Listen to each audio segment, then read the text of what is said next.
Hello, we have here. It's great to see you all. Thank you so much for coming out to the Artichoke for tonight's show. I'm Cynthia Langlich, one of the volunteers, and we have a little crew of other volunteers with us that help run Artichoke. At the bar we have Christopher. Tonight I think video is Gary, sound is Chris, and at the door we have Grace. So could we give our volunteers a good round of applause? They do a lot for Artichoke. And you all probably know a lot about Artichoke. Well, let me ask, are any of you first-timers here, or have you all been here before? Oh, right. Oh, wow. And are you saying you don't know that much about Artichoke? I don't. This is my first time here, but I have a question. Yeah. I'm just wondering, why do they call it artichoke? Because rutabaga was taken. I'll have to find that out. It's catchy. Okay, Chris knows. The person who Chris. started it called it artichoke because it's all about the heart. Oh, that's really sweet. Yeah, and now you are part of the heart. You're part of the artichoke, you're part of the But heart. it's kind of prickly getting into it. But once you get there, wow. So just a little bit more about Artichoke. We're a 3-part organization, this amazing venue and listening room where we're joined tonight.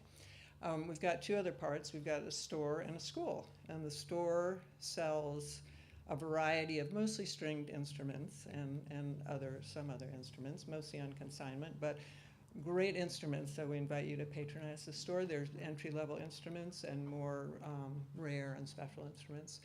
And the school offers classes in a variety of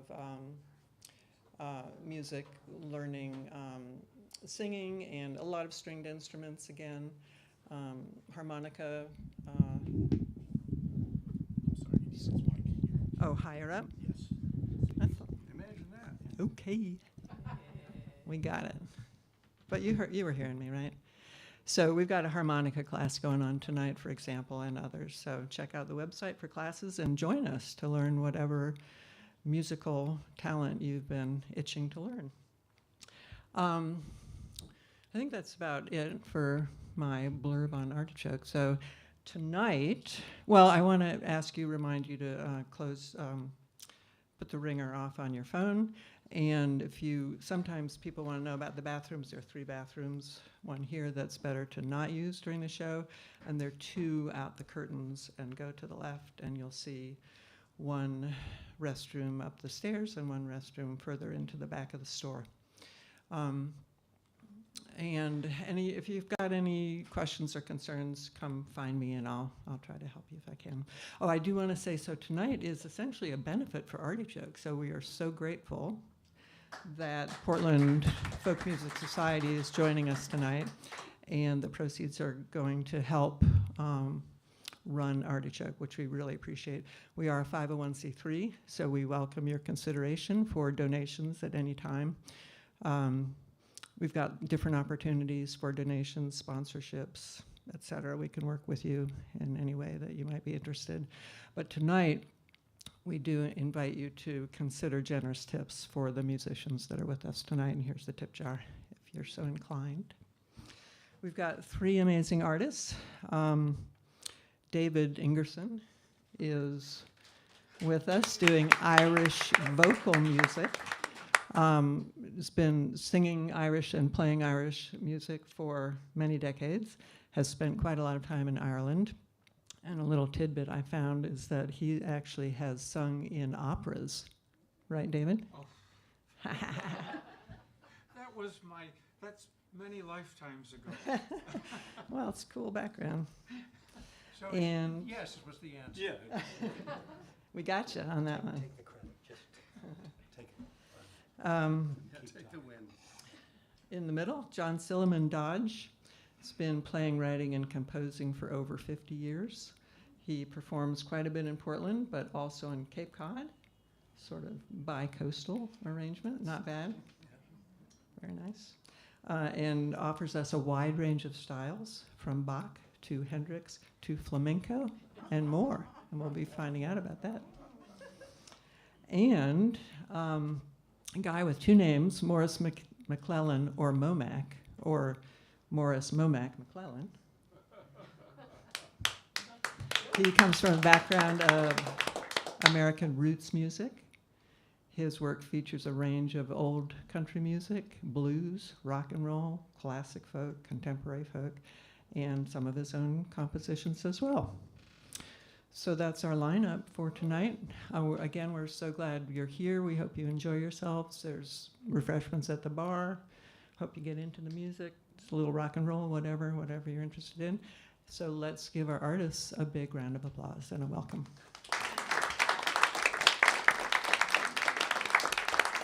Thank you, Cynthia, and thank you all for being here.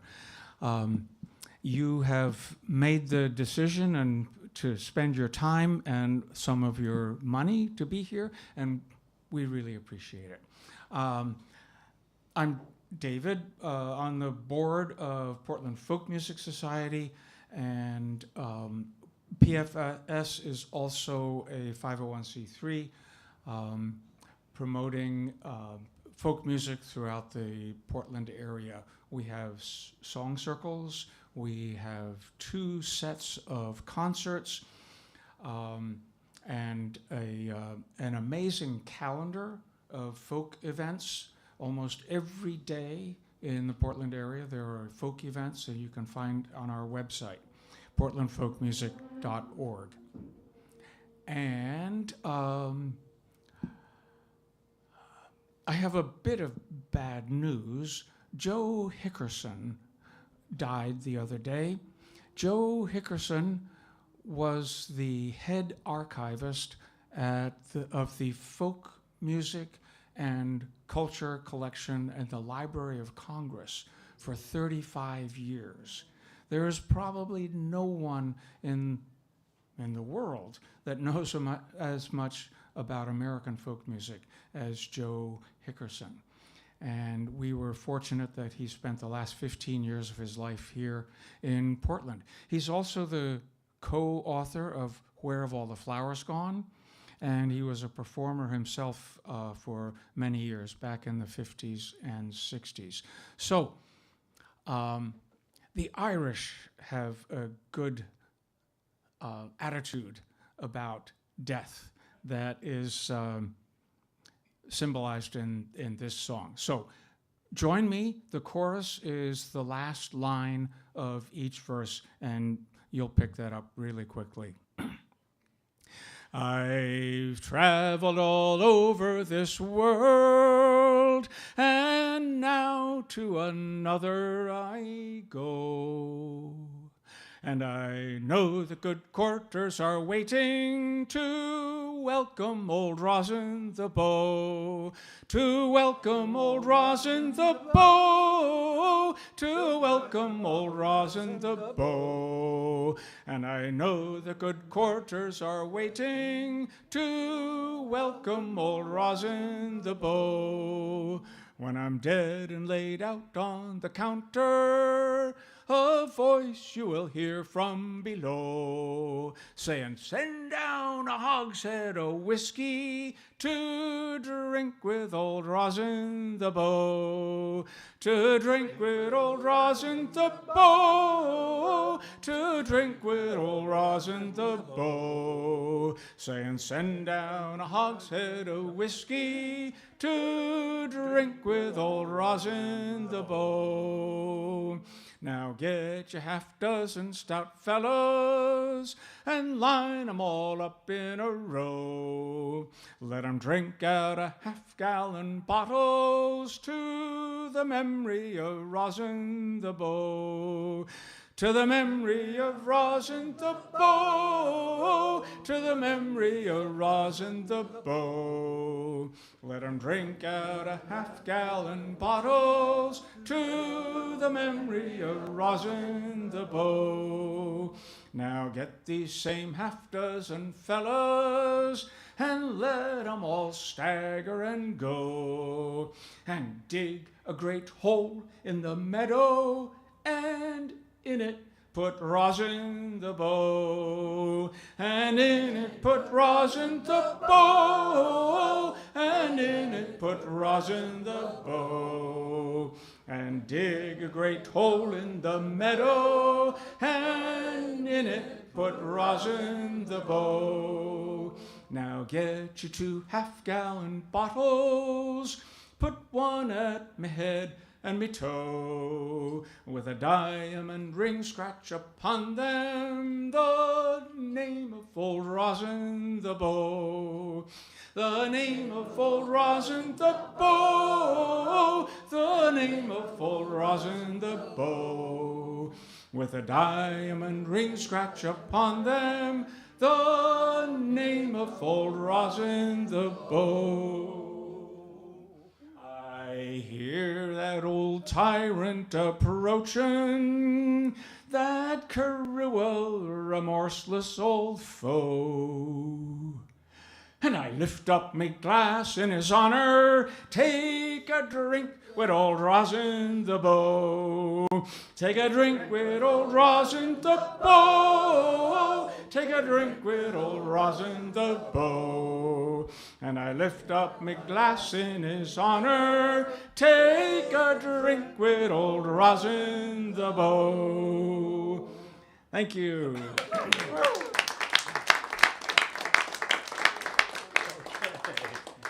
All right.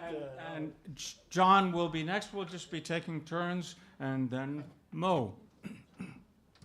Okay. Well, I do have an Irish tune, but I'm not going to do it right now because that would be Irish overload.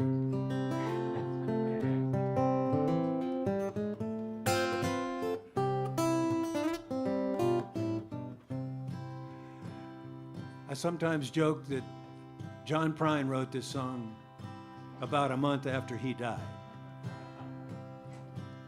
It's lonesome here in heaven, I'm missing all my friends. The streets are full of strangers with halos round their head. I really don't mind dying, but I do mind being dead.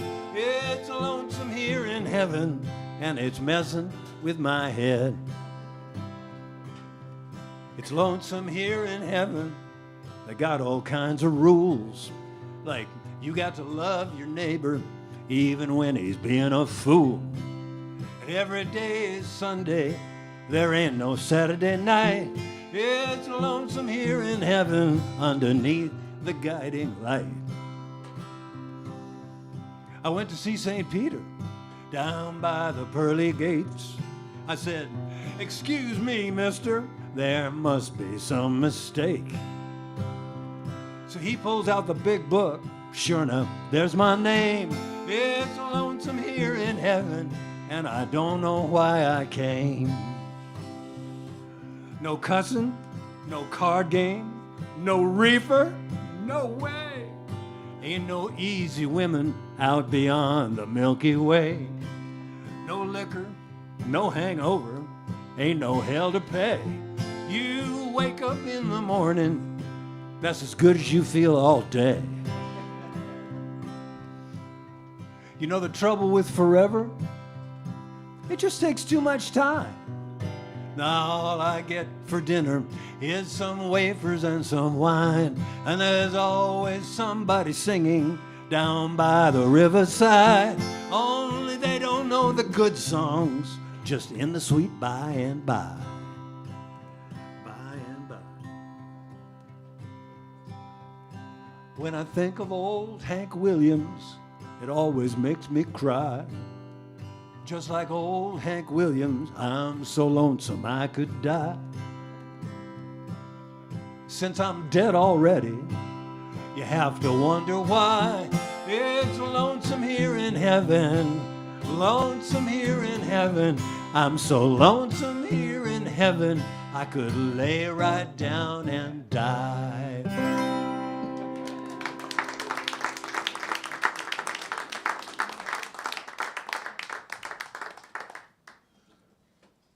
All right, Momac, you're up. Appear to be.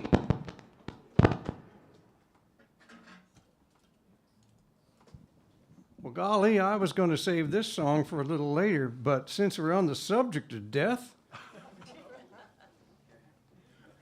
Yeah.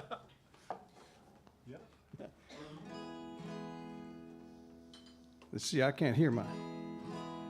Can you hear my guitar okay? If I could get a little more guitar in my monitor, I won't play so loud. What did I do?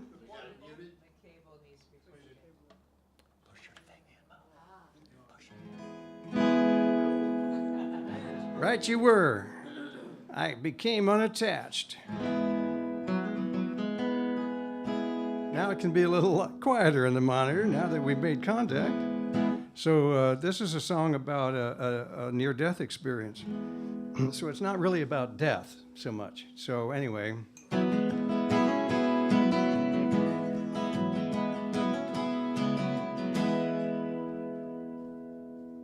I took a breath inside of death. The beat of time stood still. My quiet heart was filled with joy. I released my grip on will. I sensed someone approaching, and he gently spoke my name. He was glowing bright as starlight. He said, "It's good you came, 'cause your world has been in darkness." His words formed in my mind.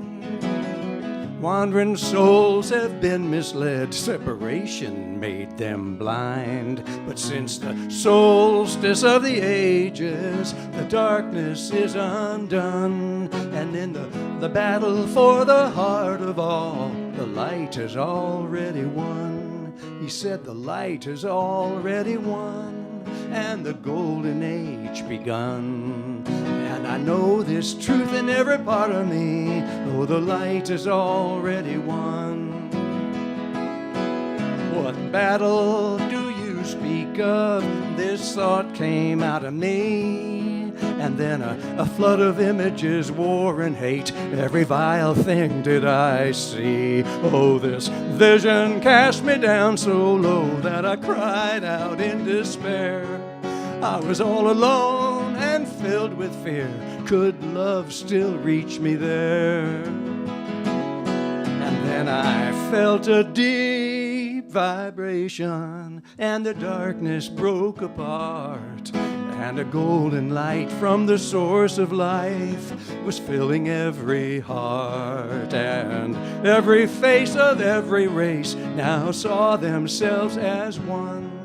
All the truth is dawned within my soul. The light has already won. Yes, the light has already won, and the golden age begun. And I know this truth in every part of me. Oh, the light has already won. My companion was now beside me, and he asked in a kindly tone, "Will you stay with us in this light-filled realm, or return to the world you've known?" Why, this choice I'd not considered yet, given all that I'd just been through. But with my heart so full of gratitude, I knew what I must do. So I bring the word back with me that the darkest time is done. And as in heaven, so soon on earth, the light has already won. So see the world all bathed in light, and love growing ever more strong. And hold this vision in your heart, and join me in this song. The light has already won, and the golden age begun. And I know this truth in every part of me. Oh, the light has already won. Yes, the light has already won, and the golden age begun. And I know this truth in every part of me. The light has already won.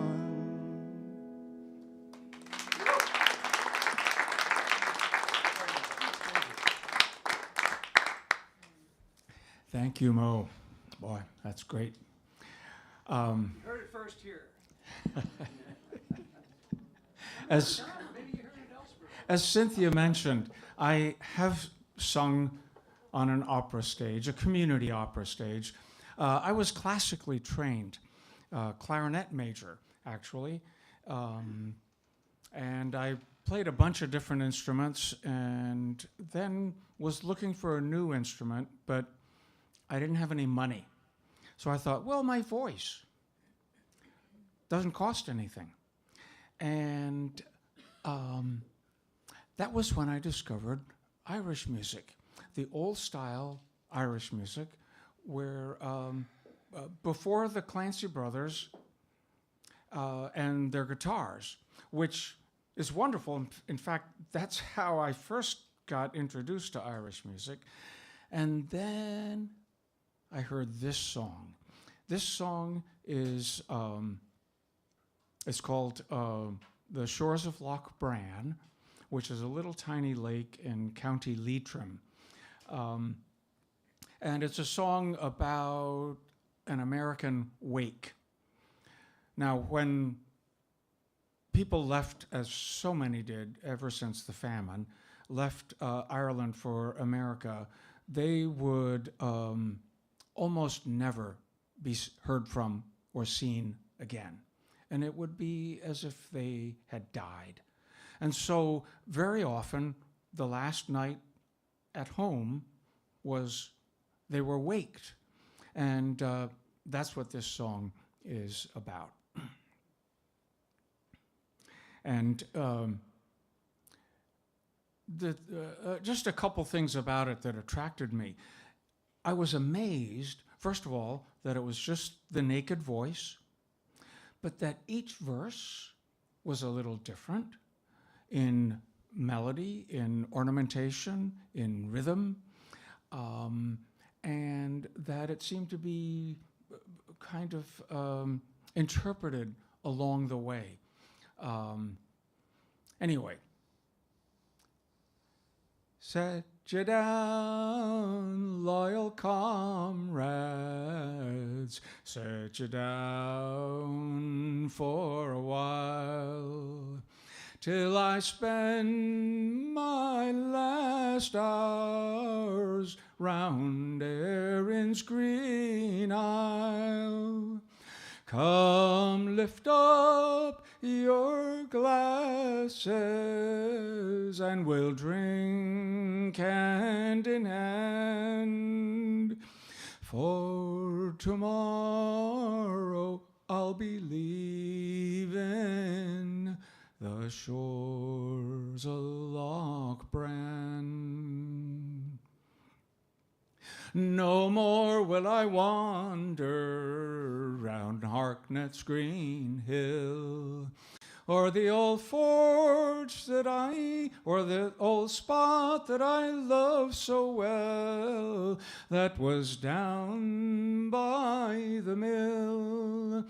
Or the old forge where we jumped and played, and oft times we ran to inhale the fresh breezes round the shores of Loch Bran. There's my mother and father, you can now hear them cry, with their tears bewailing that would moisten your eye. But I will assist them, please God, if I can, far away from a lovely Erin and the shores of Loch Bran. In the incoming morning, I will bid you adieu to Leitrim, Drumshanbo, and sweet Carrick too. But no matter what fortune I may make far away, my thoughts will be with you night and by day, my thoughts will be with you as life's courses span. Far away from lovely Erin and the shores of Loch Bran. Shinawil. Thank you.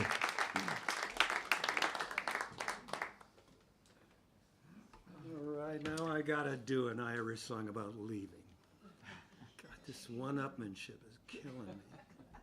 Go for it. Good luck with David.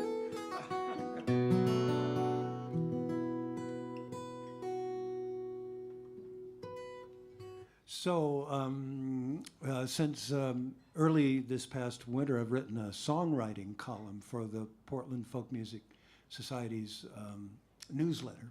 The newsletter is called Local Lore. Maybe you've seen some of these articles. And in it, I answer the question that every songwriter is asked. Well, what comes first, the words or the music? And the answer, like every songwriter will tell you, is sometimes one, sometimes the other, sometimes a combination.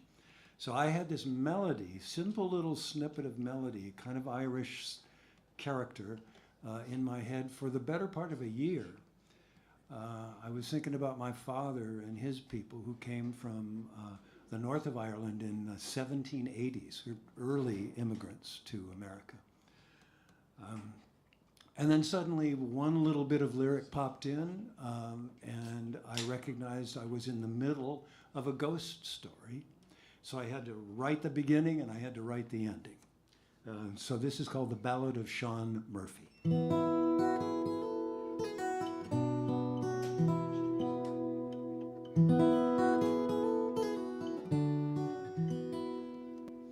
My name is Sean Murphy. I come from old County Antrim, hard up a hillside by the cold Irish Sea. Seventh son of Mary, just a plain and sturdy working girl. My dad was Sean Murphy, just the same as me.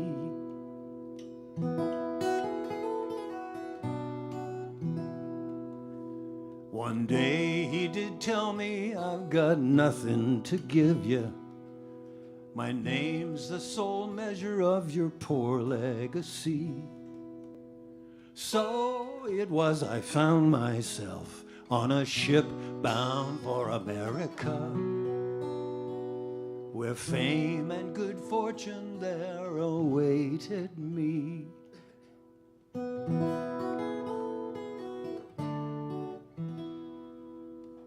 The first night at sea I spied a lass made my heart break, with hair fiery auburn and her eyes deepest green.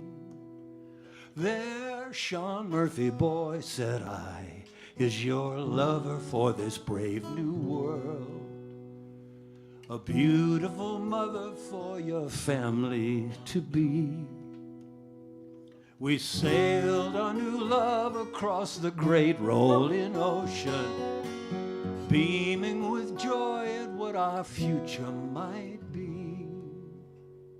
Speeding much too quickly through the ice fields south of Newfoundland, steaming through darkness toward our shared destiny.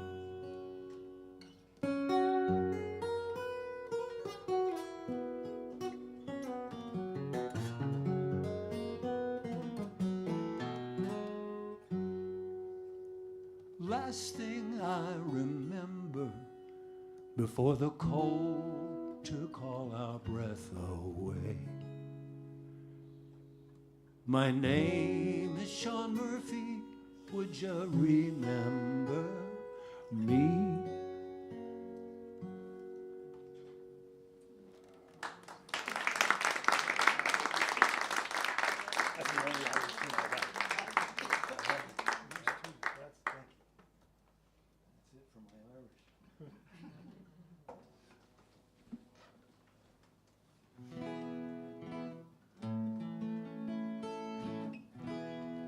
So I wrote this song. This is a song I wrote for my aunt and uncle, and they were epitomized for me the sort of an ideal marriage.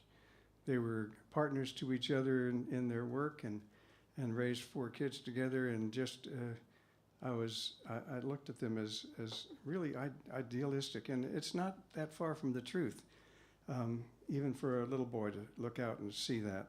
At any rate, they used to take their family backpacking up into the Sierras, and so he had passed away first, and so this is her remembering an evening they might have shared looking out at a sunset in the Sierras.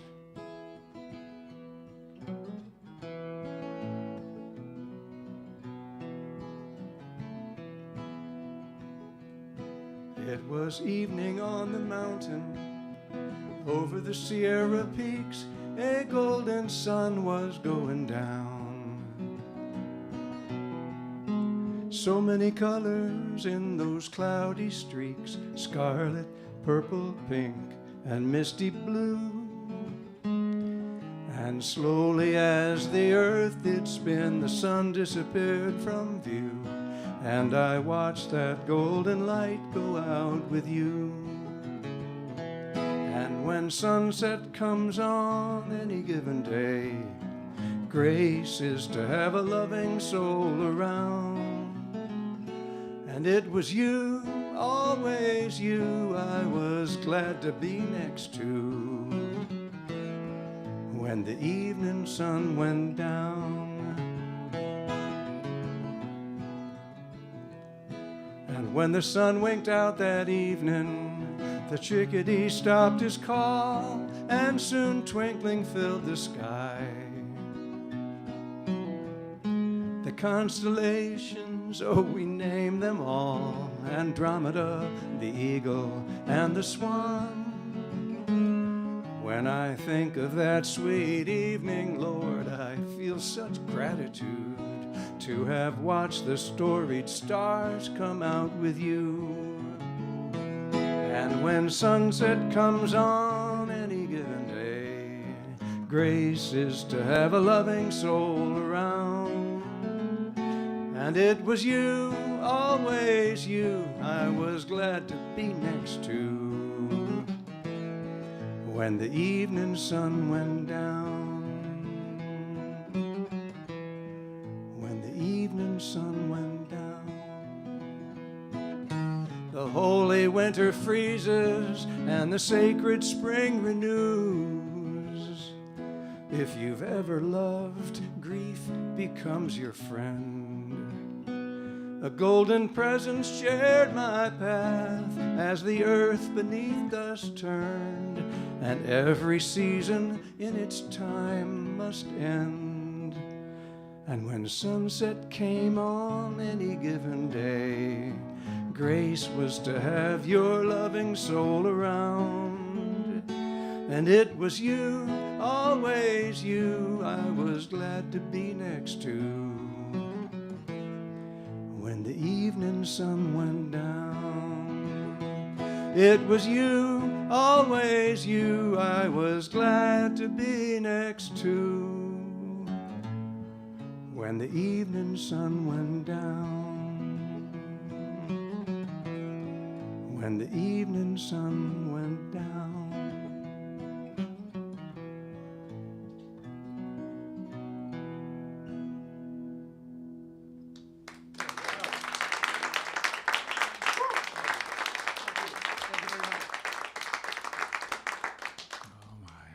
Evening sun went down. Thank you, Mo. When I first discovered this old style of singing, I also happened to read Leon Uris's Trinity. And by the time I got through with that and listened to more Clancy Brothers, I was taken with this old Irish culture, and I, being of a scholarly bent, I went to the bookstore, And there I found what turned out to be one of the classic books of Irish traditional singing by Sean O'Boyle called The Irish Song Tradition. And in it, there was an essay about stylistic elements and also about 30 songs, two of which I learned right away. And I sang one of them the first time I was in Ireland, about 2 years later.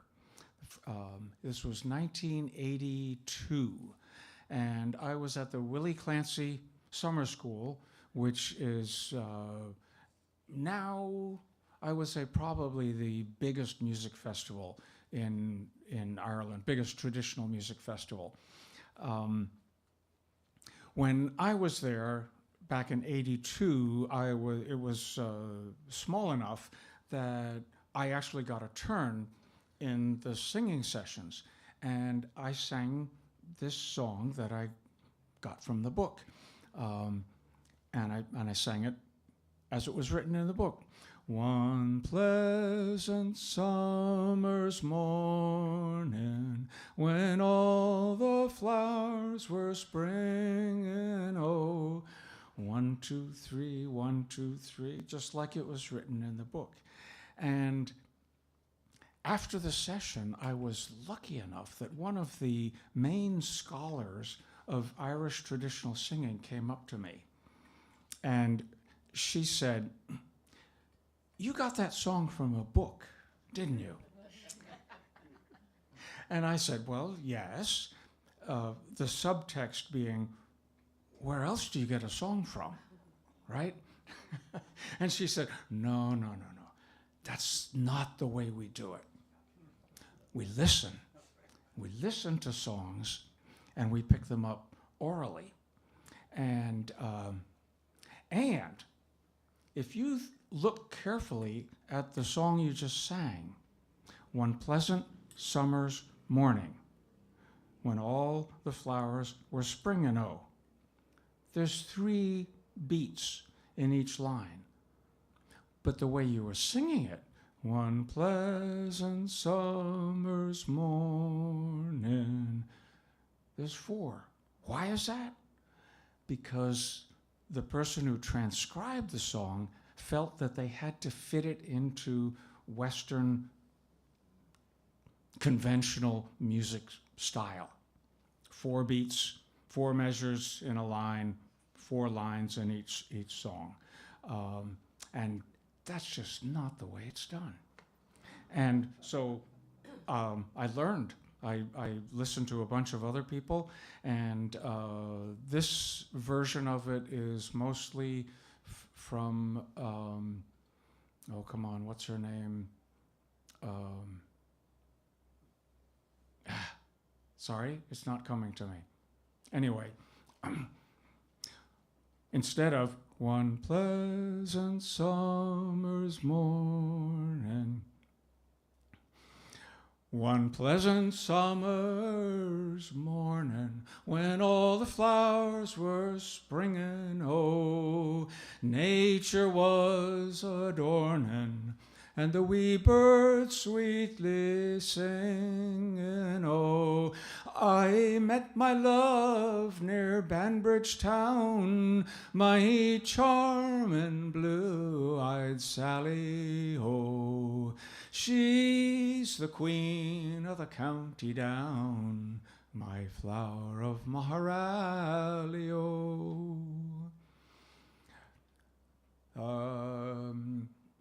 With admiration I did gaze upon this fair-haired maiden, oh, Adam was not half so much pleased when he met Eve in Eden, oh, her skin was like the lily white that grows in yonder valley, oh, she's my queen and me heart's delight, my flower of Maharally, oh. Her hair in golden ringlets hung, her boots a Spanish leather, oh, her bonnet with blue ribbons strung, her scarlet cap and a feather, oh, like Venus bright she did appear, my charming blue-eyed Sally, oh, she's the one I love so dear, my flower of Maharali, oh.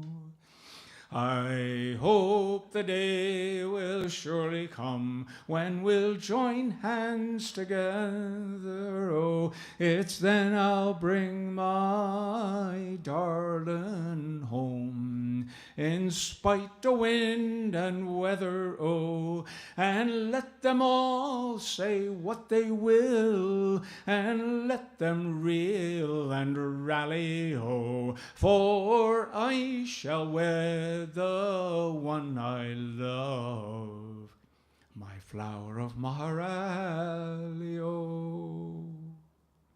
There we are. Very good. Thank you.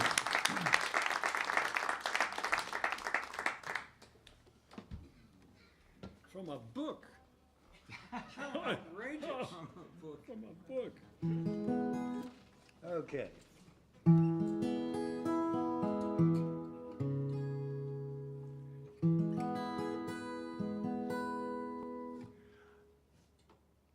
I've noticed for quite a long time now that, whether it's here in Portland or anywhere I've traveled back in the East Coast, that mid-century modern is really popular. It's been popular for like a decade. And as I look around this room, I see a lot of mid-century modern right here, right now. So you know what it's like to grow older and be witness to all of the people that you have been all throughout your life and that you are now. And maybe you sometimes think about the people that you will become. Will Shakespeare says, all the world's a stage and all the men and women merely players, and each in his time plays many parts, his acts being 7 ages. Here's a song inspired by Will.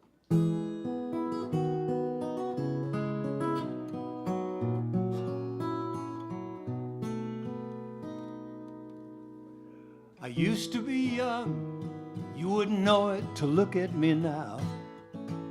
I used to be big with the ladies, oh baby, and how. Then time in its wisdom just carried me straight down the road. Now my brain's overflowing with all of the stuff I don't know. I still skip a heartbeat when I see a real pretty girl. That don't make me a weirdo, it just proves that I'm still in this world. Seems like all of my stages and changes have rolled into one. I'm the king of the universe and really just one mother's son. I carry all of my ages inside me and I carry them well. I'm a baby, a toddler, a tyke, a teenager from hell. I'm a captain of industry, a sharply dressed retiree. When I'm down in the home, won't you come pay a visit to me? Once was a time when old William Shakespeare was really the rage.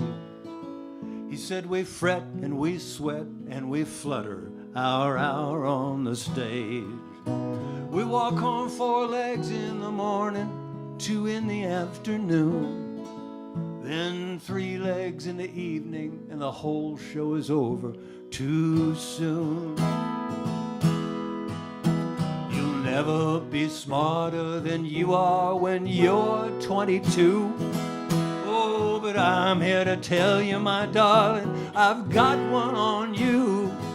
You'll proceed to grow deeper as experience piles on the weight. I just wish you'd stop being quite so serious before it's too late. The First time I saw my new baby and all of her charms, I remember the flood of emotions and her strong mother's arms. And next thing I know, I was walking her straight down the aisle. As I gave her away, her eyes kissed me and twinkled a smile. I caught my reflection in a shop window over on Main. I thought, who is that geezer with hair plastered flat by the rain? And then, holy smokes, sweet Jesus, that senior is me. How the hell did that happen so quickly, so completely?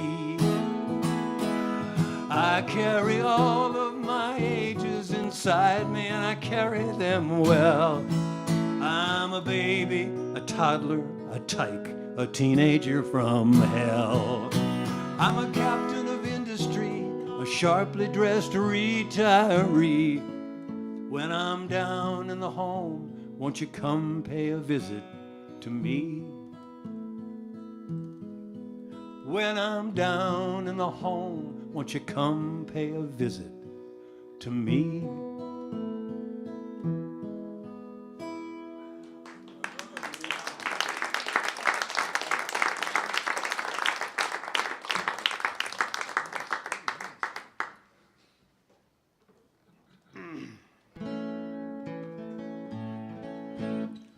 So,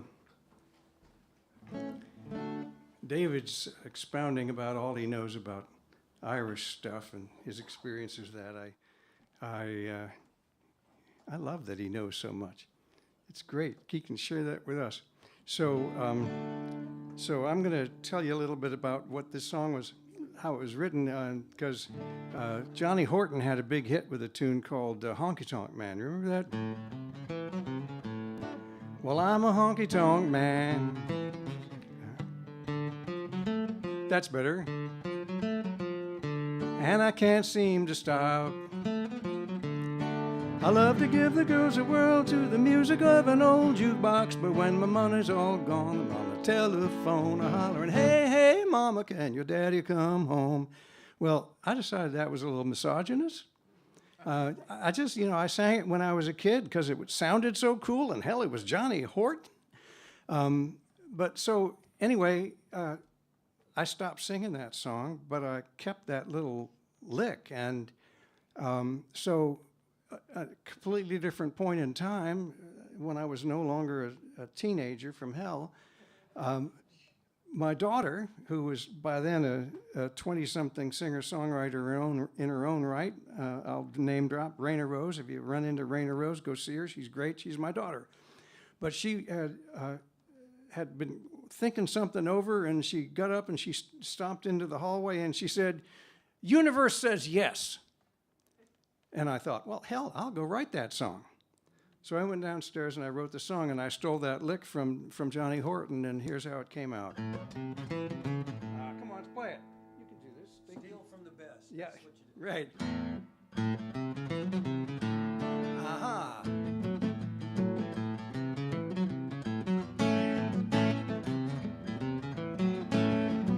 While I was walking in the mountains, I was swimming in the sea. I was filled with love and gratitude that there was something like me. And now I'm looking out of both these eyes, and I see all of you. I can hear your questions and the answer to yes, says the universe. Oh, it all says yes. Why, that holy thing, it just lives to bless. And what we don't know, Lord, is anybody's guess. But the bottom line, universe says yes.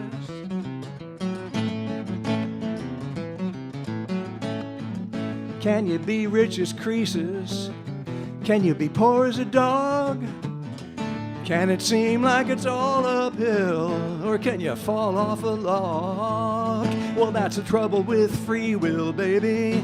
It cuts both ways. days? Will it be whatever we decide until the end of days? Yes, says the universe.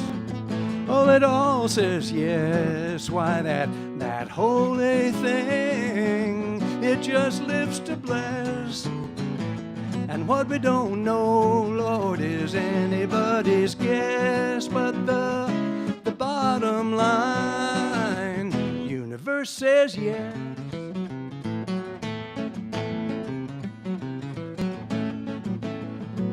Can you change your trousers? Can you change your name? Can you take a good long look in the mirror and leave it all the same? Can you know what heaven wants down deep in your heart? If you listen real quietly, can you make a new start? Yes, says the universe. Oh, it all says yes. Why, that holy thing, it just lives to bless. And what we don't know, Lord, it's anybody's guess. But the bottom line, universe says yes. Yes, the bottom line, universe says yes.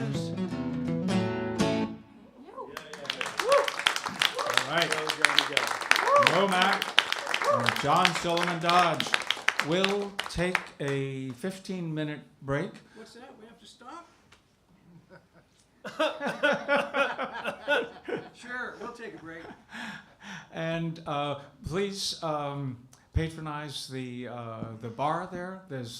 They have a good beer selection and lots of other drinks as well, and some snacks. And we'll be back in 15 minutes. Let me just add one thing. I've got a couple of CDs here, and the deal is you can have one for free or you can leave a donation, but the only thing is you got to listen to it. So that's the deal. Take one or don't, and leave money or don't, and all is well. Thanks. Any merch? No, not tonight. Okay. Yeah. Well, I'm sure you have online. I do. Yeah. You want me to go into Sure, a spiel? go, yeah, do a little okay. spiel. Here's my spiel. Yeah. We all know there's a crisis of homelessness, not only in Portland, but all around the United States. The people who are doing the most concrete, positive activity around this crisis is a name you might know called Habitat for Humanity. Jimmy Carter did not start this organization, but he catapulted the awareness of it into the stratosphere. They have about 200 new homes, starter homes, working class people, affordable homes going at this minute here in our greater Portland area. So on my website, which is johndodgemusic.com, there is a little link that says Habitat for Humanity Special. You can download a compilation disc from my 4 studio albums, and in return for $1, $10, $50, whatever kind of thing you want to leave there. So again, look for the Habitat for Humanity link at johndodgemusic.com and download to your heart's content. Okay, thanks. Now we take a break. Yeah. And I have a CD as well, if you're interested. But there, yeah. We'll take a break. There's a tip jar right there for the Oh, yes, indeed. There is the tip jar. Thank you. Okay, so now we have to get off stage. I know, I was just thinking about it. Where will I sit?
just because I'm in misery. I'm not asking for no sympathy, but if it's not asking too much, please send me someone to love.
All right. Don't hurt it. It's so pretty. We get to sing again. And I get to thank you again for being here and being such an attentive audience. My first time in Ireland, it was 1982. The other song that I learned from that book was about a castle that was built back in the 16th century and then destroyed in the 17th century, and then destroyed, parted out, taken down in the 18th century. And I wanted to see where it was. It was in a town called Lower Ballinderry, but the bus only went out to Upper Ballinderry. And so I had to walk the 2 miles, slightly downhill, down the river. But I was traveling with just a backpack at that point, so that was fine. And along the way, I met a farmer who was turning the hay in his field. And as usual, you strike up a conversation with a stranger in Ireland, and this was Northern Ireland in 1982, with barbed wire and military convoys and everything going in the big cities. But I was out in the countryside, and he said, "You're a Yank. What are you doing in Northern Ireland?" And I said, "Well, I know this song, Bonnie Portmore, and I wanted to come and see where it was. I understand that there's some bits of it left here." And he said, "Oh, that's a mighty song. There must be 20 verses to that song." 20 verses? Wait, really? I only know 3. Oh, so I'm on a mission. Not only to see the place, but to find these other verses. Now, it's a long story, and if you want to hear the whole story, it's on my website, davidingersonmusic.com. But to cut it short, I found somebody who took me around, and we eventually found a local historian who said, "Oh, I think I can find that." And she came up with a publication from about 100 years before with 19 verses to that song. So I was delighted. I copied them all down. And you know, the folk process is a pretty good editor, because most of those other verses were kind of doggerel and not very good at all. But I did find 2 good verses, and then I cut apart 2 other verses and put them together for historical interest. And interestingly enough, the thing that attracted me to the song was this is a song it was first collected in 1793. And it has a ecological and conservation theme to it. It's pretty amazing. Anyway.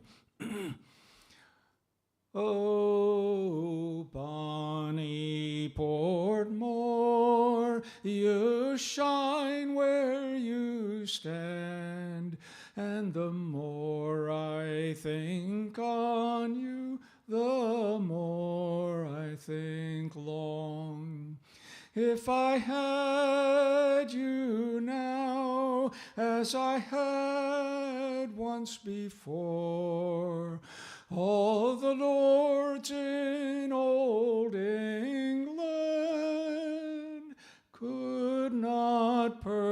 riches Portmore. One other thing you need to know, there was a gigantic oak tree that was hundreds of years old on the property. And it was called the ornament tree. And it was blown down in a hurricane in about 1750. Oh, oh, bonny Portmore, I am sorry to see such a woeful destruction of your ornament tree. For it stood on your shore for many's the long day, till the longboats from Antrim came to float it away.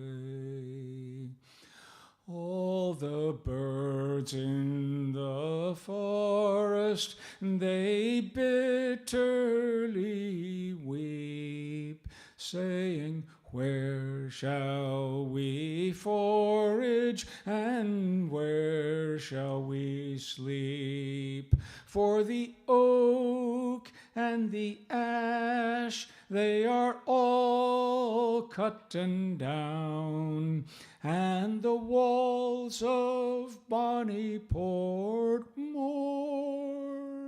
they're all down to the ground. Squire Dobbs, he was ingenious, he framed a windmill for to drain the loch dry, but the loch is there still. When the wind blew right, the mill went around, but what it drew off all the long day crept back under at night. Oh, bonny Portmore, you are unfairly done, where once your proud buildings their equal was none. With your with your tables of ivory and your windows of ash, where the great lords they used to dine, the farmers now thresh. Oh, bonny Portmore, fare thee well, oh, fare thee well. It's of your great beauty I ever shall tell. When my last day shall come, I will lie by your shore, and sweet will my dreams be by you, bonny Portmore. Bonny Portmore. Thank you.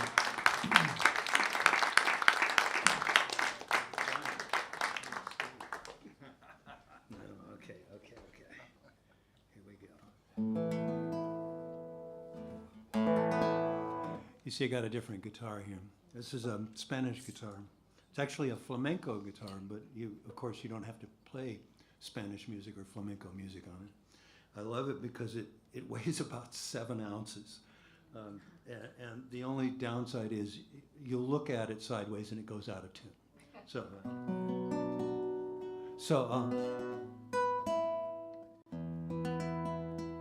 I was fortunate to be in the right place at the right time. I got to see Jimi Hendrix play live 3 different times, twice in Texas, once in Baltimore. And there's a story, I believe it's mostly true. And I also, a couple years after Jimmy died, I got to record at Electric Lady, his studios in New York. So this story I'm about to tell you, Jimmy walks out of Electric Lady after recording there, and he spies Bob Dylan across the street. They're in the West Village, you know. And he yells out, "Hey man, I recorded one of your songs." And Bob says, "Yeah, and I like it."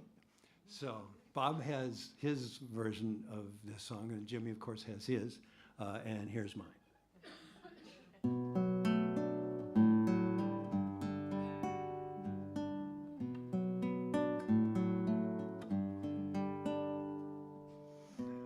There must be some way out of here, said the joker to the thief. Too much confusion, I can't get no relief. Businessmen, they drink my wine, plowmen dig my earth. None of them along the line know what any of it is worth.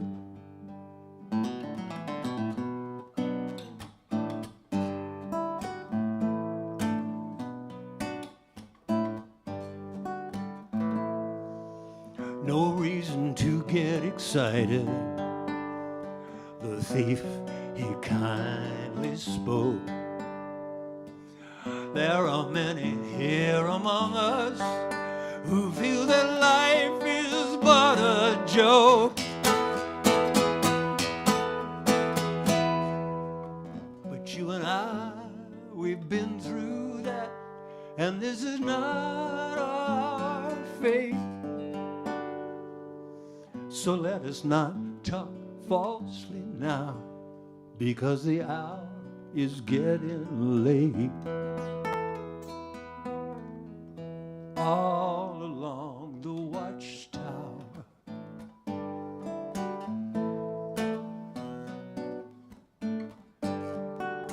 all along the watchtower,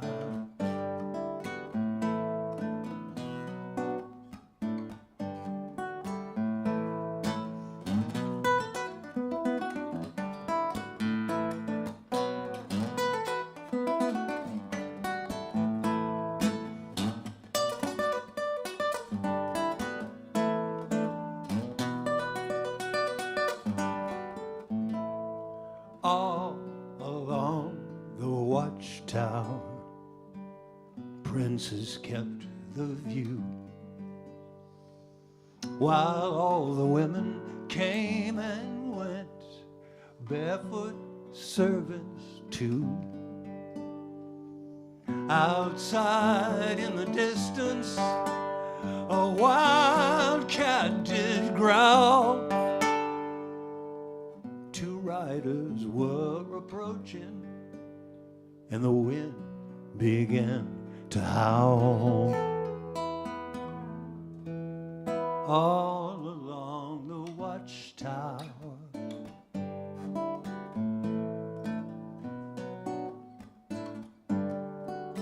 all along the watchtower.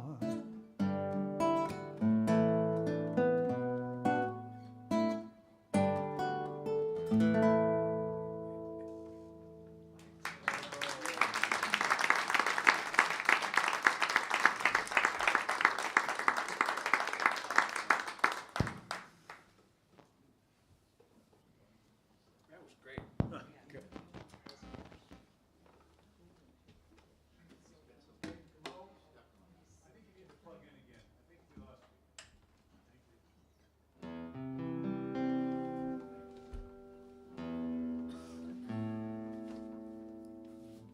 We tune because we care. Wasn't that tuned when you bought it, though? It was. I should have returned it.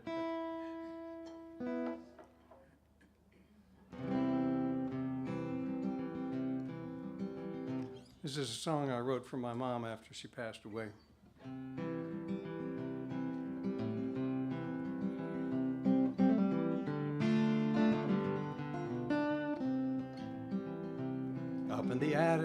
hot and dusty.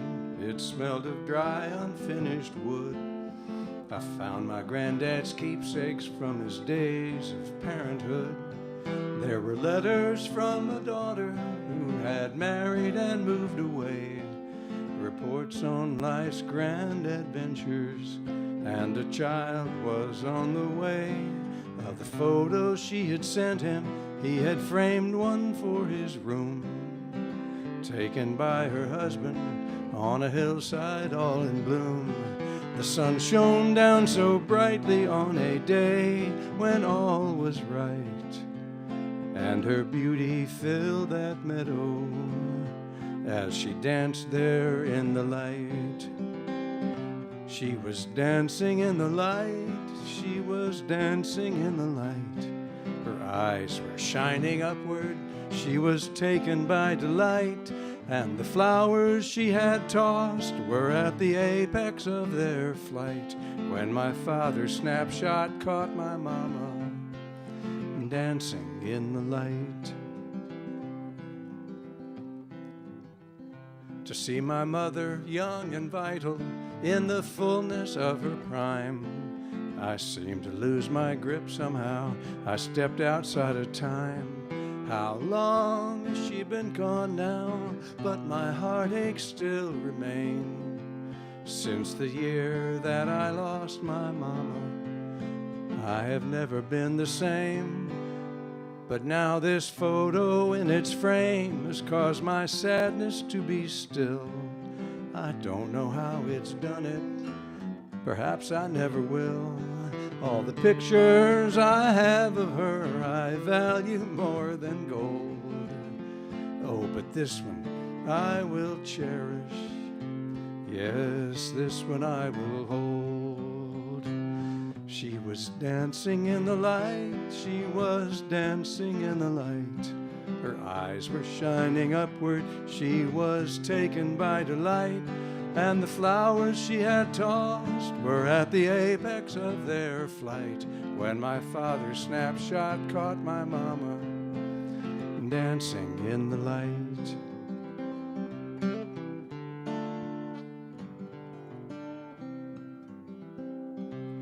I hear my mother's voice, she says it's best to let her go, but see her now as God can see her. She thought I'd want to know.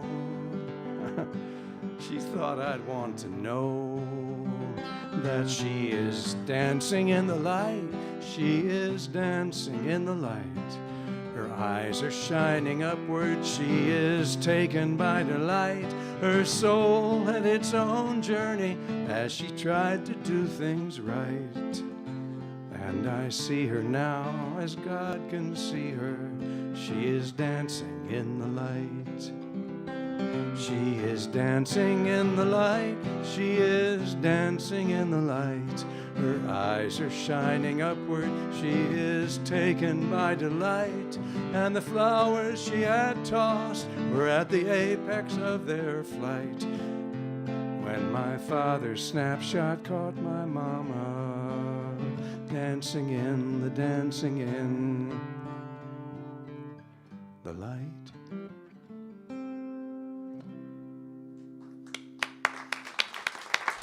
Thank you.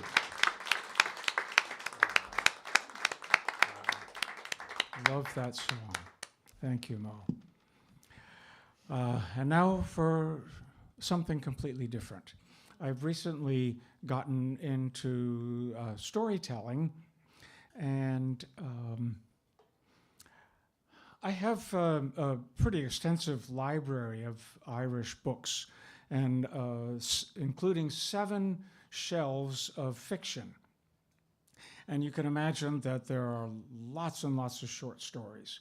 And I've read probably 10 or 15 volumes filled with Irish short stories. But I only remember a handful of them. And this one in particular grabbed me so hard that I went back and looked at it again, and I said, yeah, I can turn this into a story. So here is The Splash.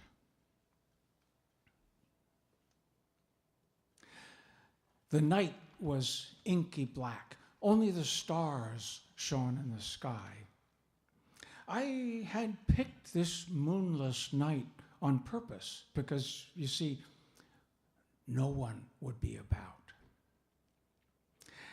I knew that if I could see anything, I was sitting in a nook near the top edge of a cliff that looked down into a disused quarry. And I knew that if I could see anything at all, about 60 feet below was the inky black water. There are people to this day who say that no one knows how deep that water is.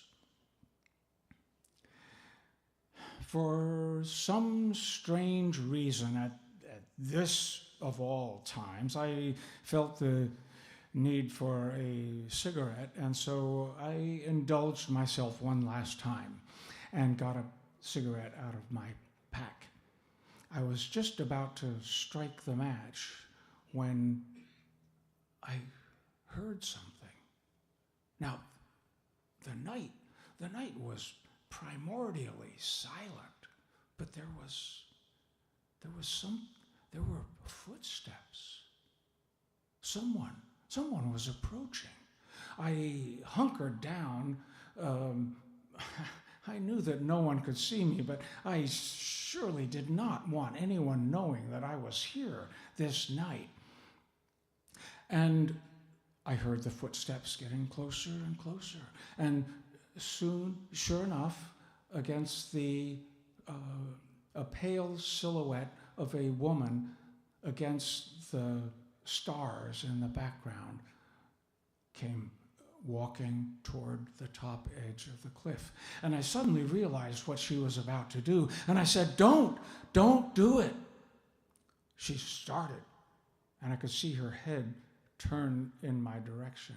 You can't see me, but I'm here just below you. Don't do it. Don't do it. Who sent you? Somebody sent you. Was it my parents who sent you? No, I don't know who you are. I don't know who your parents are. No one sent me.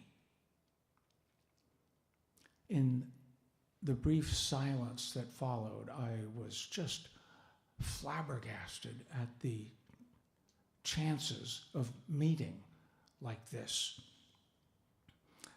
And then I thought of something. Can you swim? No, I can't swim. But you see, I can. I am a good swimmer.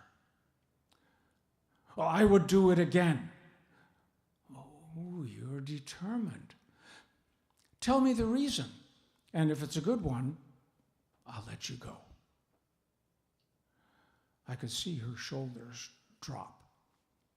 And then it was as if the air had gone out of her. She crumpled down into a sitting position and sighed.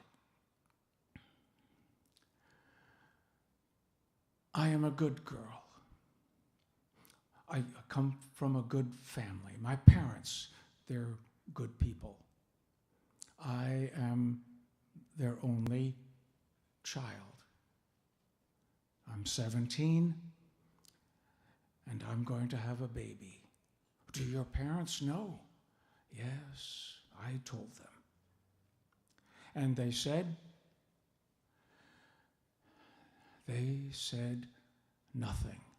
I can see their faces full of love, but they say nothing. My father, he could beat me, but instead, he puts his hand gently on my head, and he cries. And so I can solve their grief for them. I kill me, and they can go on with their lives without, they can't feel any deeper sorrow than they are feeling now. But there is another person. What, the father? No, no, no, no, the baby. And an idea comes to me, and I strike the match that I've been holding.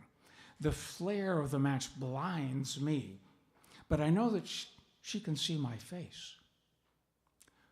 Do you know who I am? Yes, I do. Of course you do, because I'm considered an important man in the village. And you probably also know that my wife and I have been married for many years, and we have no child. Give me your child. You are mad. No, consider, I am a moneyed man. I could send you and my wife to, say France, to a convent, and 7 months later, you could come back and continue on your life as if nothing happened. And my wife would have adopted a baby. You are mad. Well, yes. Why do you think I'm here? What? Why? I killed a child. You are trying to confuse me. No. It was in the papers. You can check. A few months ago, a small child wanders into the street in front of a speeding car. That was me. I was on my way to some meeting that I thought was important. I can still feel the thump. I can see her body flying over the roof like a rag doll. I can see her father holding her broken body with her head dangling obscenely and the blood running from her mouth down into her golden curls. I see that every day. I see that every night. In the silence that followed, I flung my cigarette from me savagely, and I imagine that we both watch its sparking arc as it falls into the void below us. And suddenly she stands up. Well, you killed a child, but now you have saved a child. And she turns and walks away. And I am again gobsmacked at the chance of meeting like this. I stand up feeling a lightness for the first time in months. I reach into my pocket and I pull out the .38 revolver. It lands with a distant but loud splash. You see, I needed the revolver because I am a good swimmer. But suddenly, a fear descends on me, a fear that I might fall in by accident, and my limbs start trembling. I get down on my hands and knees, and I scrabble up to the top and over the edge, getting to my feet unsteadily, heading down toward the road, thinking, it's not who sent me, girl, it's who sent you. Who sent you?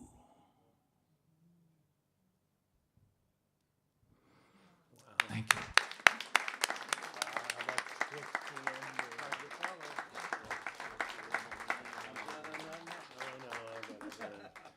All right, can we get back to writing songs about death? Yeah, we need a reprieve. Okay, no, here's I can't do a happy song now.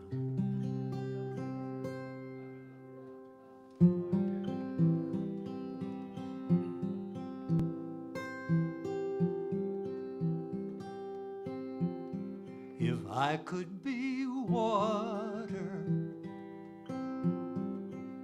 a little more like water, if I could flow like water, I could get where I'm going. I wouldn't have to worry. I wouldn't have to hurry. No No struggle, no trouble. I just know what I'm knowing.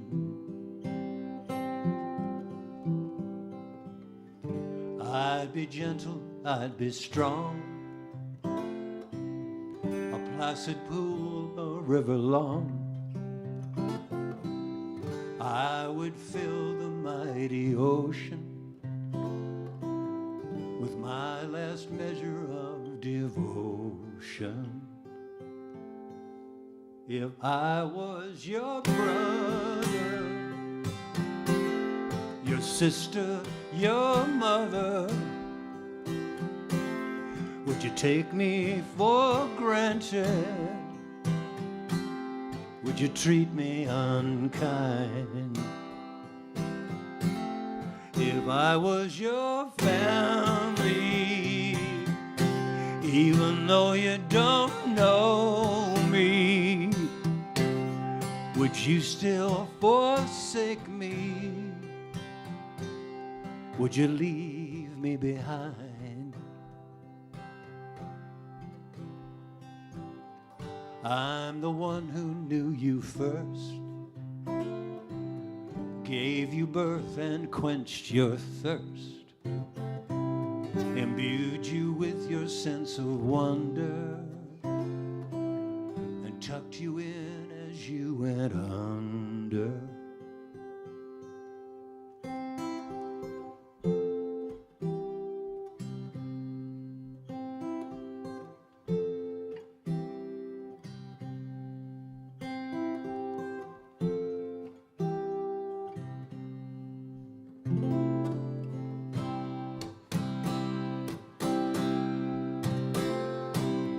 Don't you cry, my handsome son. I'm just going back where I come from. Dry your eyes, my darling daughter. I am just returning to the water. Gather family, all my friends. Pass around my favorite gin. Then scoop me up and pour me in, back in the water.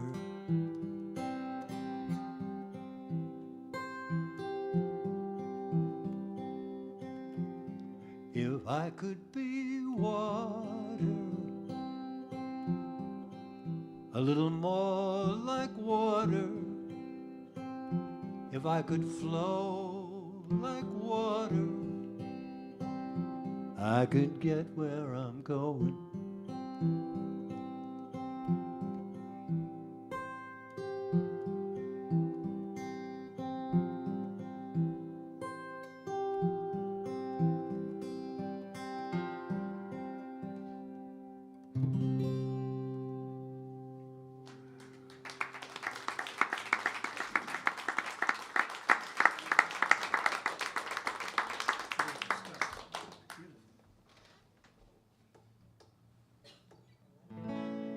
So this here song,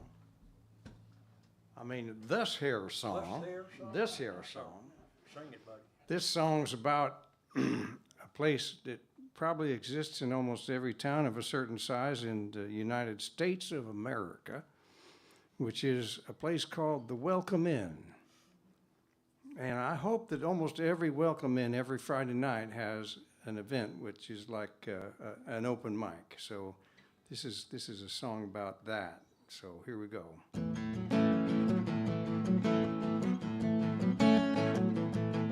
Well, every Friday night down at the Welcome Inn, there's a folk and country jam. Instruments appear and so does the beer. It's looking like a pretty good time. Well, someone starts off a familiar song, holding down the melody sweet and strong. Holding down the melody sweet and strong, and when the chorus goes, everybody knows. Find a harmony and sing along. Find a harmony and sing along. It is a glorious way to share a song, yeah. No worries always now. You can't go wrong. Just trust your ear and sing out strong. Find a harmony and sing along. You can do it. Find a harmony and sing along. The first time I went down to the Welcome Inn to their jam on Friday night, I must admit I wasn't sure I'd fit, but something caught my eye. Well, sitting right there next to an open chair was a stunning beauty with flaxen hair, and as I took that seat, I could feel the heat. I found a harmony and sang along. I found a harmony and sang along. It was a glorious way to share that song, yeah. I looked at her and she looked back. She said, "My name is Jill." I said, "Well, oh, please call me Jack." I found a harmony and sang along. I found a harmony and sang along. Well, that girl and me, we became a regular duo, until something happened, and lo and behold, we were a trio. And most Friday nights you can find us here. We're raising the kid on pickled eggs and beer, and when the chorus goes, the family knows. Find a harmony and sing along. Find a harmony and sing along. It is a glorious way to share a song, yeah. I looked at her and she looked back. Now we're deep in love. What do you think about that? We found some harmony and we're singing along. We are. We found some harmony and we're singing along. We found some harmony and we're singing along. There you go.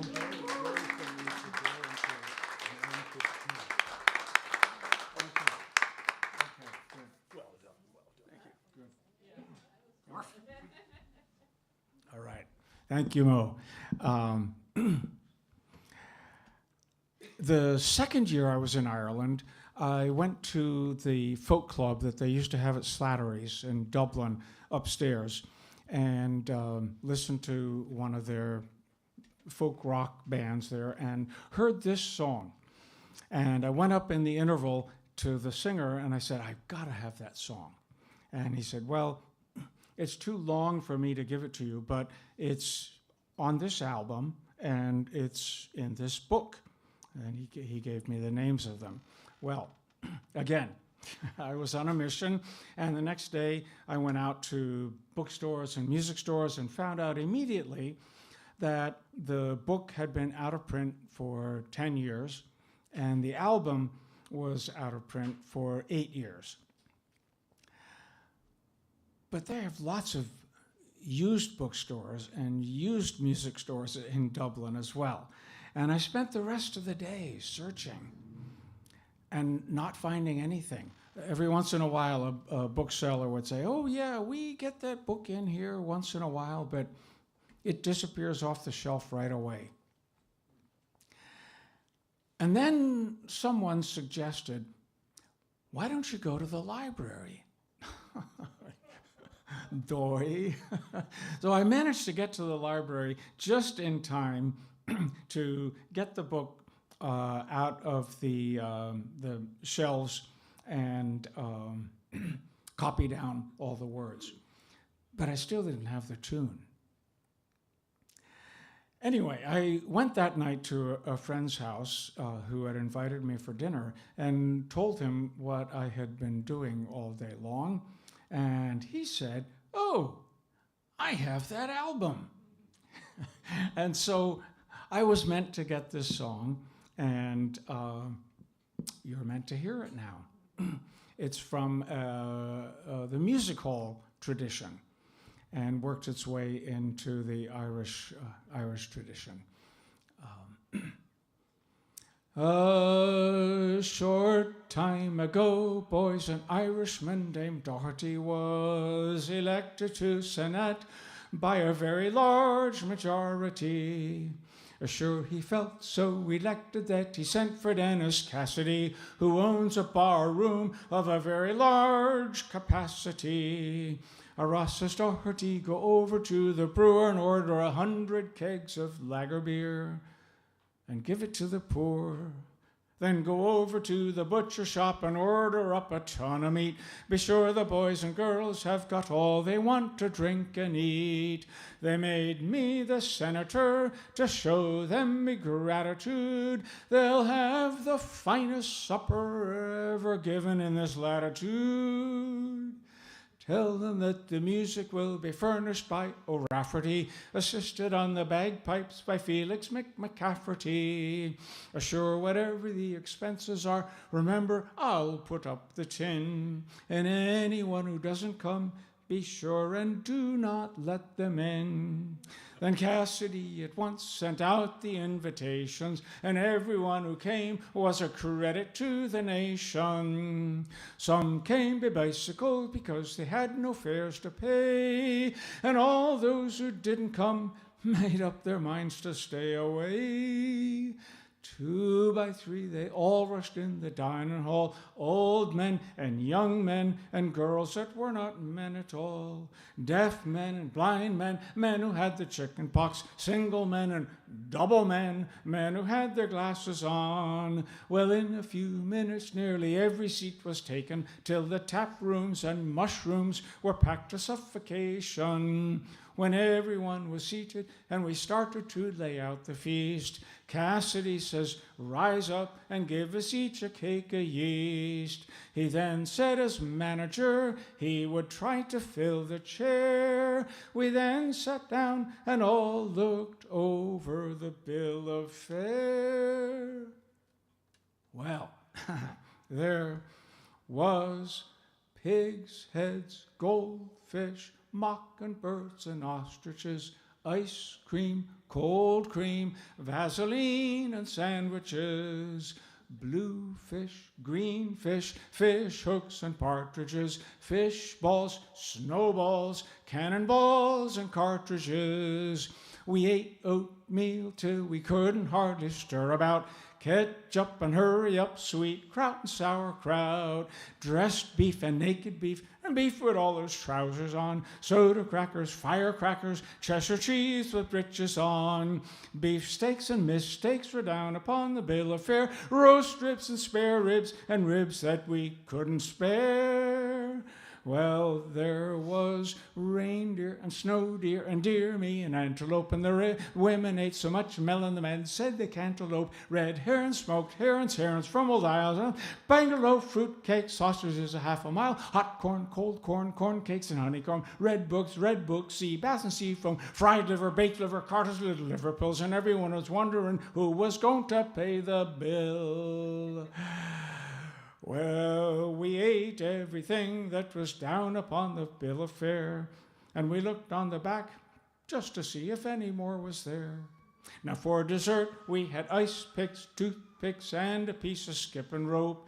We washed it all down with a big piece of shaven soap. The band played hornpipes, gas pipes, and Irish reels, till we danced to the music of the wine that shakes the barley field. Then the piper played old tunes and spittoons so very fine. Then in came the fiddler Pat and gave to him a glass of wine.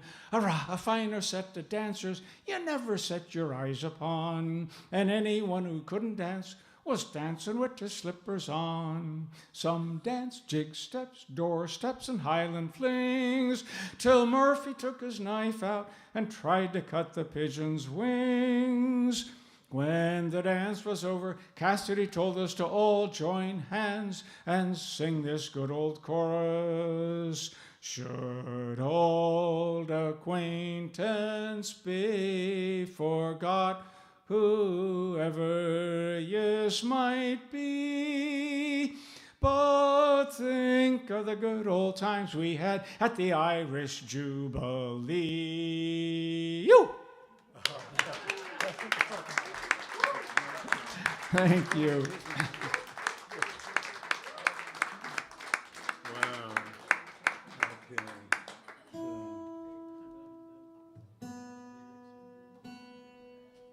You probably notice these gentlemen stand out when they play, where I just sit on my duff. Years ago, I opened a series of shows for Mike Nesmith. You remember Mike Nesmith? And he, after one night, we were in the dressing room, and he says, "Can I give you a piece of advice?" And I thought, am I going to take advice from a monkey? But so I said, of course. He said, "Your audience is royalty. Stand in the presence of royalty." And I thought, that's a great idea. But tonight, no kings for us, right? No kings for us. We're just folks here. So if you don't mind, I'll just sit down. Okay, so, you know, the old question, if you had dinner with any famous person from history, who would it be? And, you know, Abraham Lincoln always comes to mind. But, you know, the spiritual leaders like Buddha and Confucius. A friend of mine had a dream she told me about. She said she was in her kitchen having breakfast with Jesus. And it wasn't like a big spiritual thing. They were just having breakfast, you know, talking about the weather. And he was smoking Camels, like non-filters. You know. 'Cause he can get away with that shit, I guess. But, so anyway, I thought this is a great idea for a song. So here it goes.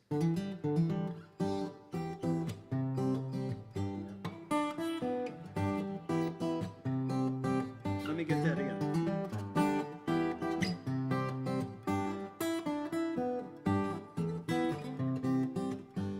I had breakfast with Jesus just the other day. I met him downtown at his favorite cafe.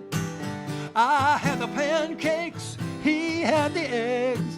You might be surprised at what he had to say. First we eat and then we talk. First we eat and then we talk. I've been around a long time, I've seen everything. Why you people don't change, it's a crying shame. I keep saying the same thing again and again. Y'all trying on purpose to make me insane.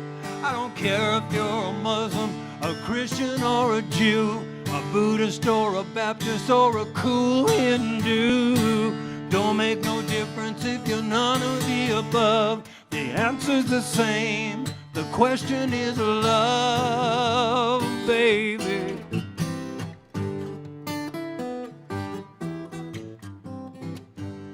He finished up his coffee, snuffed out his cigarette. I said, wait a minute, Jesus, don't go yet. I got a head full of questions I ain't asked you yet. He just grinned, he shook my hand, and this is what he said. Comfort the widows and feed all the kids. Visit the prisoner, forgive what he did. Love everybody like you say you love me. And for God's sakes, buddy, turn off the damn TV. I'm having breakfast with Jesus. Breakfast with Jesus. Now every week I'm down here at the same cafe. I sit the same place and just wait and wait. I ain't got no money, 'cause I gave it away. I feel like any second now he's gonna walk in here and say, how's about breakfast with Jesus? Breakfast with Jesus.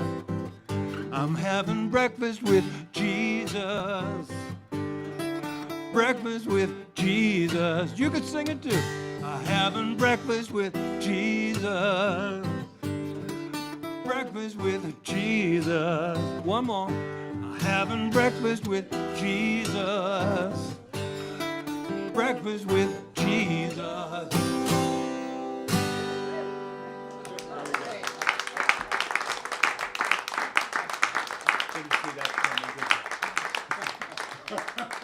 I like it, though. I like it. That's good. I'm having this sausage. I don't know what I'm doing yet. Oh, I'll do that song. I'm not doing it tonight, but I wrote a song, I'm at peace with Jesus right now. Oh. It's like the idea is you're sitting there with Jesus and you're not upset or weird about it. It's just, oh, it's Jesus. Cool. Yeah. That would be quite an experience. It would. It would. He calls himself Yeshua now. Just saying. I think he always did. Yeah. Yeah, I think so too. So I guess I wrote a lot of songs. I have written a number of songs about my family, and this one's about my granddad.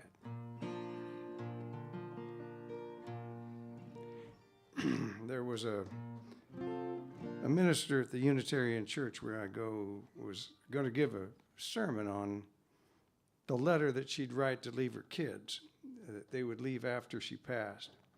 And she asked me to write a song that might be a corollary or something like that. So I wrote this one for my granddad, thanking him for having been my granddad.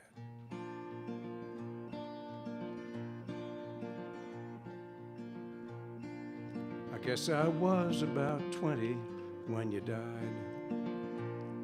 I was out in California trying to make it on my own when I heard you'd passed away in your Philadelphia home. And I don't remember if I cried. Many years have passed, Grandpa, since your soul has been set free, but you're alive in my memories. You meant so much to me. Well, every time I eat a grapefruit, I think of you. How you'd cut apart the sections and sprinkle sugar for my sweet tooth. Then we'd squeeze out all the goodness, every drop, into our spoons. I learned to do a job until it's through. But like most folks when they're young, I didn't have a clue that I would miss an old man as much as I miss you. How I miss the wisdom from your heart, and I miss that old twinkle in your eye, and all the love that came a-rumbling through your arms when you hugged me. I wish I'd had a chance to say goodbye. I wish I'd had a chance to say goodbye. I had a piggy bank that was full. It was jammed up tight, but it wouldn't come apart, and I was just about to force it when I heard your big voice say, "What ho, son, hold your horses." With your glasses on, you held it under the light. You studied it real carefully, and then I heard a little click. It fell apart just like magic. I'm still working on that trick. How I miss the wisdom from your heart, and I miss that old twinkle in your eye, and all the love that came a-rumbling through your arms when you hugged me. Wish I'd had a chance to say goodbye. Yes, I wish I'd had a chance to say goodbye. You'd be sitting in your armchair, sometimes I'd catch your eye, and you would hold your arms wide open, and I would run and jump and fly right onto your lap, and then we'd both just laugh out loud. Being your grandson makes me proud. How I miss the wisdom from your heart, and I miss that old twinkle in your eye, and all the love that came a-rumbling through your arms when you hugged me. I wish I'd had a chance to say goodbye. Yes, I wish I'd had a chance to say goodbye.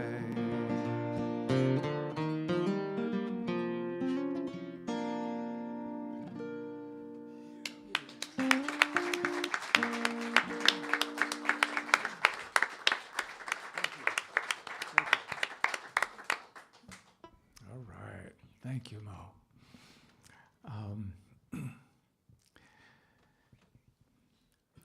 The one pivotal moment in Irish history, well, there are many, but one of the main ones is, of course, what's commonly called the potato famine. It actually was not a famine, because a famine is when there's no food. There was plenty of food in Ireland during the years from 1845 to 1850. In fact, they were exporting food every year. The issue was that food cost money, and a good quarter of the population of Ireland lived essentially outside the money economy, and they were the ones who starved. And this is a song by John Tunney, recently composed, probably during the years when there was, probably about 30 or 40 years ago, when there was a lot of starvation in Africa, and apparently the Irish government didn't do anything. So this was his encouragement about it. It is about an event that took place in 1847. And it poses an interesting historiographical question. The official record from the English government says that on this event, I believe 34 people died. But the folk stories about it tell a very different story.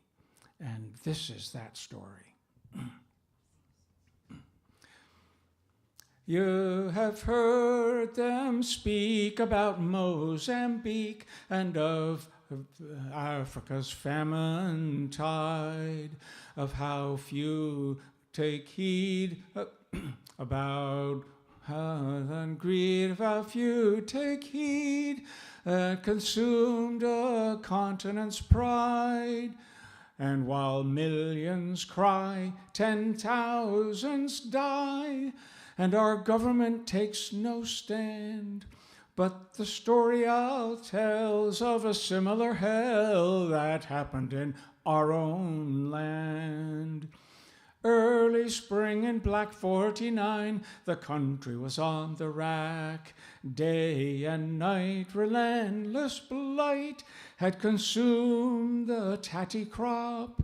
And while cattle and grain were exported to Spain, and food lay piled in stores in Mayo West and in Mayo South, the people, they perished in scores.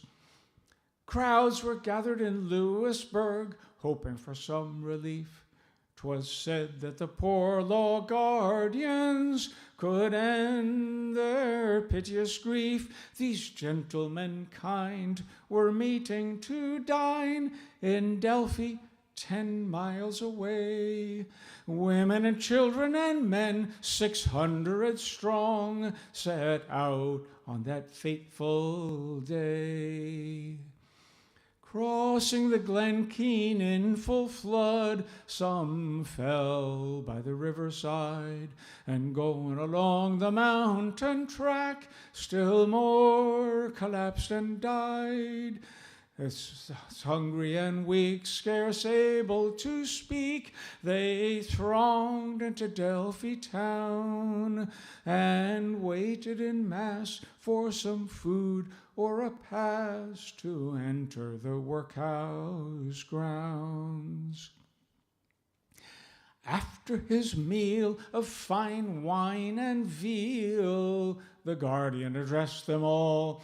There is no food here, and I greatly fear no room within the workhouse walls. So you'll all have to go, rain, hail, or snow, and to your homes go back. Dismayed and afraid, with fear in their heart, they set out upon the track. Like harvest sheaves or autumn leaves, they fell dying along the road. And when dark came on, the snow came down. Ah, the night was bitter cold. Going along the cliff, the wind it was stiff, driving on the blinding sleet. Hundreds were swept into Duloch's depths, a horror beyond belief.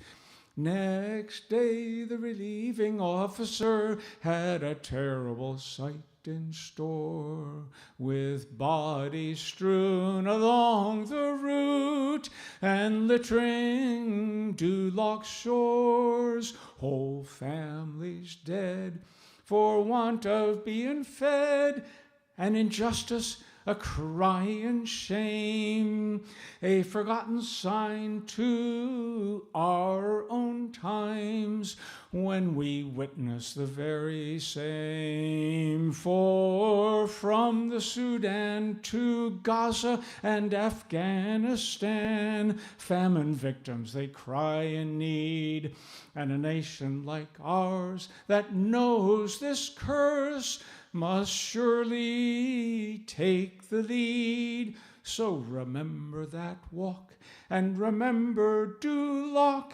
Let our banners be unfurled against selfish gain and indifference to pain, and for justice throughout our world. Thank you. Thank you.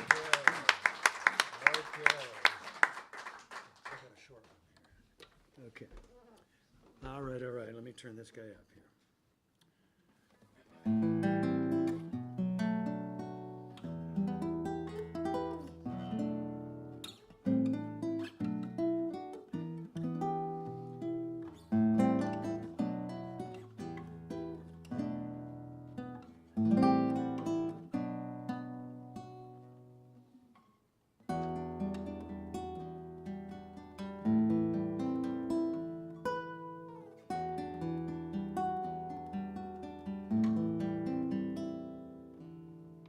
Color of light in the early fall, a tang on the breeze in September, the sound of your voice I can still recall. It's all coming back to me now. A soft bed of moss by a waterfall, a blanket for two. I remember the dizzying feel I'm about to fall. It's all coming back to me now. I should get back to work. I should go back to school, go back to my cool routine. 'Cause the back of my head tells me I'm such a fool to hold on to this reverie. Late in the day as the sunlight fades, these memories reach out and find me.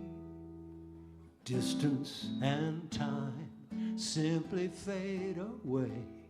It's all coming back to me now.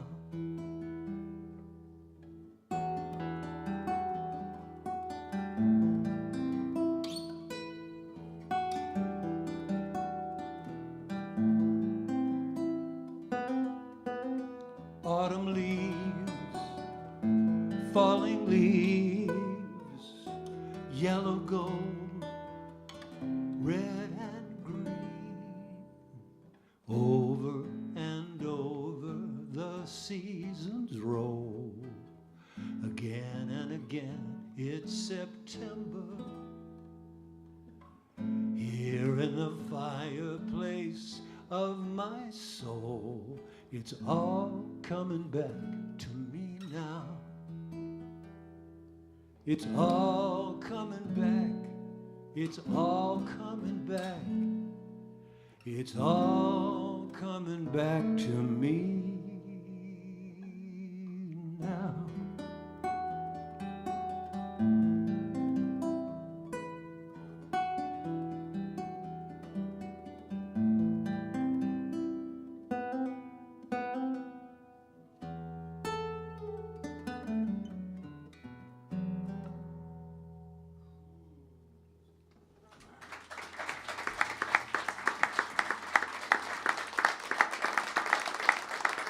After I wrote that, somebody told me, you know, Celine Dion has a song called It's All Coming Back to Me Now. And I thought to myself, I didn't know that. I thought, thank goodness you can't copyright a song title. That's why my next record is called I Want to Hold Your Hand. So, last one. Take it away, maestro. I'll do what I can.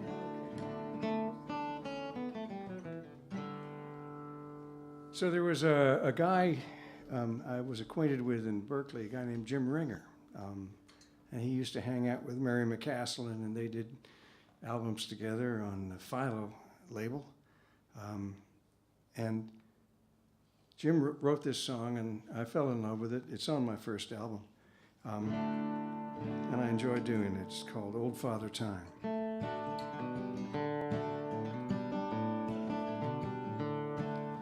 Time just slips away. It seems I left here yesterday. The world is round and we all come home in time. No one here's the same. I wonder what has caused the change. We're all just putty in the hands of old Father Time. Oh, I left some time ago.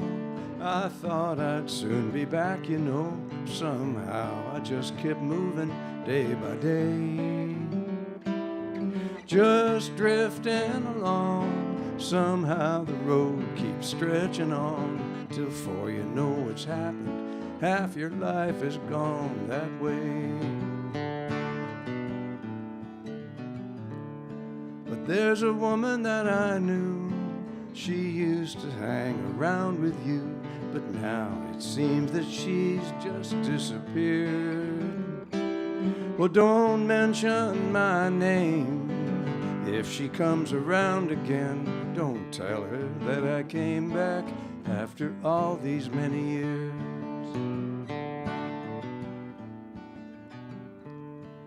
But she meant a lot to me. And sometimes in my dreams I see her bright hair bouncing lightly when she ran. And sometimes when the wind brushes me, I feel her hand. It's all that I can do to keep from calling her again.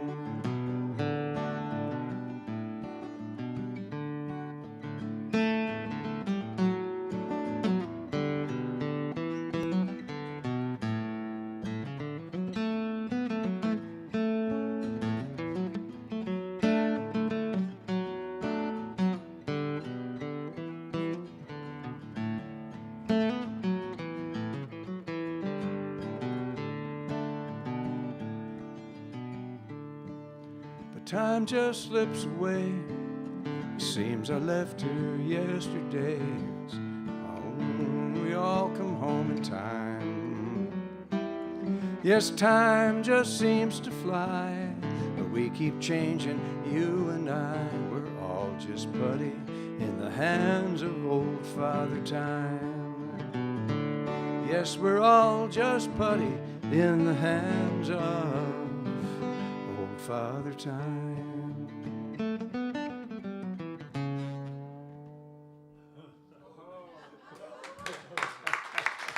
Thank you. Thank you, McClellan and John Silliman Dodge and David Ingerson. Thank you all for a wonderful evening. And don't forget the tip jar. See you another time. A pleasure sharing the stage with these two guys. Real treat. Thank you.